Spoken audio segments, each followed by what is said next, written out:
Hey everyone, welcome back. Hope you're all having a wonderful day so far. So yesterday we had some huge news released by Semaphore in relation to that bipartisan proposal to save Social Security from its insolvency by, let's say, 2032, 2033. We're going to be going over the news released by Semaphore yesterday. And in addition to that, we're also going to be going over the $100,000 question.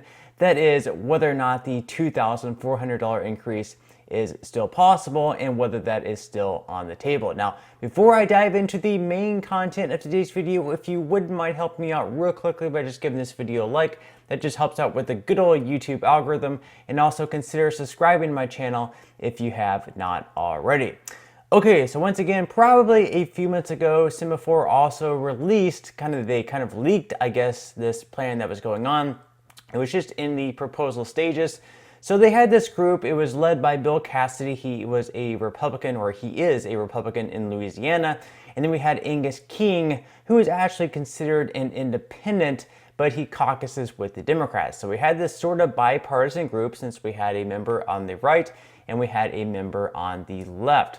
So their idea was to come up with some sort of proposal, have other Republicans and Democrats working with them, come up with a bill, and then from there hope to get some other co-sponsors on both sides of the aisle, Republican and Democrat. And then whenever it comes in the form of a bill, they would have enough votes on both sides of the aisle to get it through both the House and the Senate as well. So basically in their plan, what they were going to do, the first thing they were going to do was to raise the full retirement age up from 67 to 70. This wouldn't be for people who are currently in or receiving Social Security or people nearing it. It would more than likely be people probably below the age of 40 right now, although they did not really release any type of specifics because this was just a proposal and not yet in the form of a bill. Now, in addition to that, they were also going to create this sovereign wealth fund where basically they were going to start out with $1.5 trillion in borrowed funds. They would invest this money and hope to receive returns of right around 8%. And then they would use those returns to pay off the $1.5 trillion that they borrowed, and then funnel that money into the Social Security Trust Fund. That way they could keep the trust fund solvent for a longer period of time. And then possibly if their returns are very good, they could actually increase benefits by, whatever amount they end up receiving in returns. It may be $200 per month or $2,400 per year, or it could possibly be less. So those were pretty much what they were going to be doing, and then of course some other things as well. But again, this was just a proposal, not actually a bill, so we really don't know the full details. However, in some huge news yesterday, like I mentioned, Semaphore actually reported that this proposal may actually already be dead just because they're unable to find enough Democrats to really get behind this bill because of the mere fact that they are going to be raising the full retirement age to 70. And no Democrats at this point in time are supporting that notion. So according to Semaphore, the Senate's Social Security reform gang is in trouble.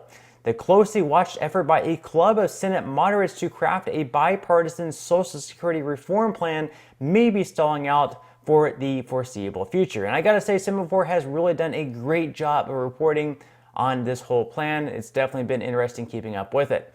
So Semaphore previously reported that the group, which is led by Senators Angus King of Maine and Bill Cassidy of Louisiana, had eyed establishing a new investment fund to finance future benefits and gradually raising the retirement age to nearly 70, among other options. But King, an independent, is struggling to amass support from his Democratic colleagues, with whom he caucuses. That's contributing to a holdup in releasing a bipartisan framework, according to 3 people familiar with the talks. No Democrats so far are willing to sign on as original co-sponsors of a potential final proposal, despite the fact that Senators Tim Kaine of Virginia, a Democrat, and Kyrsten Sinema, another independent who caucuses with Democrats, form part of the bipartisan gang.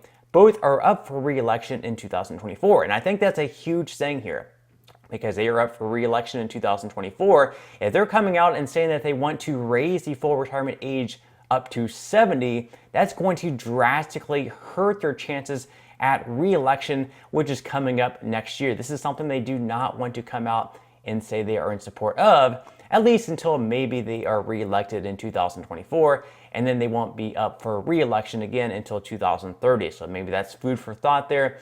Maybe they're going to wait until after they are reelected, if they're reelected, and then they're going to come out and sort of be in support of these things that most Americans are going to find deeply unpopular. The article goes on to say that asked if Kaine was open to co-sponsoring the final product, a spokesperson for the Virginia Democrat responded, quote, Kaine is not aware of any proposed legislation, and Sinema's office did not respond to a request for comment. So they're pretty much dodging everything here in regards to raising the full retirement age to 70. Again, not a huge surprise considering that both of these people are up for re-election in 2024. So this is Joseph's view, who is the author of this article. The Cassidy-King effort has always been something of a Hail Mary given the growing reluctance in both parties to touch Social Security, which is currently on a trajectory towards insolvency that would trigger large automatic benefit cuts in a decade. A comprehensive fix that extends the lifespan of the program by 75 years, the common metric used to measure solvency, is slipping further and further out of reach.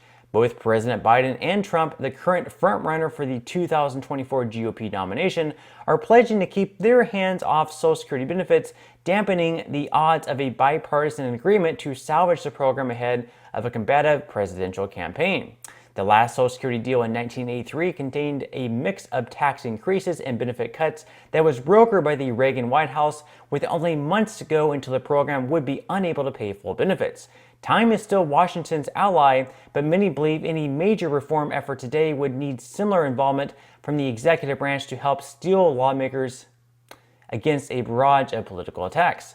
Quote, Senate Democrats are probably looking around and wondering why they should position themselves to the right of Donald Trump, a Senate Democratic aide told Semaphore. So obviously, President Biden and the frontrunner for the GOP and Donald Trump, they're saying that we should keep our hands off of Social Security. Obviously, saying that we need to have cuts or raising the full retirement age or anything like that is going to be deeply unpopular, and that's why they're sort of steering away from Social Security at this time, especially with the election coming up next year in 2024. The article goes on to say that Cassidy has criticized Biden for refusing to personally negotiate on Social Security after a string of mostly staff-level meetings with the White House failed to yield a breakthrough. He's repeatedly assailed the president for not detailing how he would secure the retirement program. The Louisiana Republican recently signaled the group won't release a framework that doesn't have buy-in from the White House. Senator Lisa Murkowski said, what I really admire about my friend Bill Cassidy is he'll come to the table with just a whole plate of different ideas. Some of them don't pan out, but he is just so willing to put things out there. Two of the three sources said King Cassidy's staff have been trying lately to shore up external support among unions by touting a measure to repeal a provision within Social Security that reduces benefits for some retired public sector workers, but there's significant unease among organized labor at being kept in the dark on other pieces of the proposal. A separate person directly briefed on the group's outreach said Cassidy's staff had requested an endorsement from their organization without showing legislative language and dodging questions about key aspects of their plan. So basically, they were trying to gain support from labor unions who mostly, give money to Democratic candidates, and they're hoping by getting support from these unions that by doing that, they would also garner some support from Democrats as well in terms of getting their votes. The problem is these unions wanted to see the full details of the plan, and since they weren't given the full details of the plan, which include raising the full retirement age up to 70, they weren't willing to give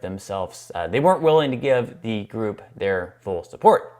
And anyways, we have another bill called the Social Security Fairness Act, which is actually gaining a lot of bipartisan support and will more than likely pass, which essentially does the same thing anyways. So putting that in this bill just to get the support from unions is pretty much pointless.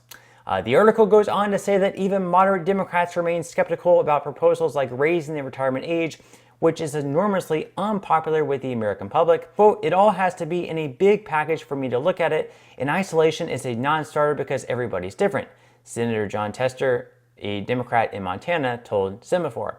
You get a farmer 69, you're going to have the bleep pounded out of your body by then.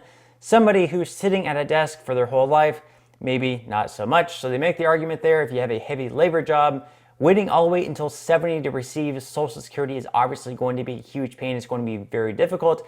However, maybe if you have a desk job, it would not be so difficult. So it's pretty unfair for a certain group of people, depending on which line of job you work in. So we can see here pretty much this proposal, before even making its way into a bill, is already pretty much dead. They're not really going to gain too many Democrats here. There's not going to be too many Democrats willing to sign on to a bill that's going to be raising the full retirement age up to 70. So it almost seems like they're just going to continue kicking this can down the road until maybe 2032, where we're just going to be months away from the Social Security Trust Fund being completely insolvent. And as the article mentions, also back in 1983, when we had a similar issue, the Reagan administration was able to shore up Social Security, at least for the next, 3 or 4 decades or so, I guess possibly 5 decades. So it looks like it might be a similar situation, say in the 2030s, where we're just months away, and whoever the president is then, and whoever is in Congress, is going to have to scramble to get something through. Otherwise, we're going to see benefit cuts of 25%. So this plan is pretty much dead, unless Democrats, do sign onto the bill, which again is pretty unlikely, considering that they are going to be raising the full retirement age up to 70. Now, the other proposal out there that actually is in the form of a bill is the one by Bernie Sanders and Elizabeth Warren. And there's also a bill in the House of Representatives as well. That is the Social Security Expansion Act. And this is the bill that is going to be raising benefits by $2,400 per year, $200 per month. So this obviously is pretty popular actually among Democrats. And this bill, unlike the other one, the bipartisan proposal, quote unquote bipartisan, it's not really bipartisan considering they're not really gaining any Democratic support. But unlike that one, this one is not going to be raising the full retirement age up to 70, and it has a lot of co-sponsors from Democrats in the House and in the Senate. So this one would actually gain a lot of support from Democrats. The problem is it's not gaining any support from Republicans. None of the co-sponsors of this bill, either in the House or in the Senate, has a single support from a Republican lawmaker, and that's a pretty big problem because in the House, Republicans do have the majority.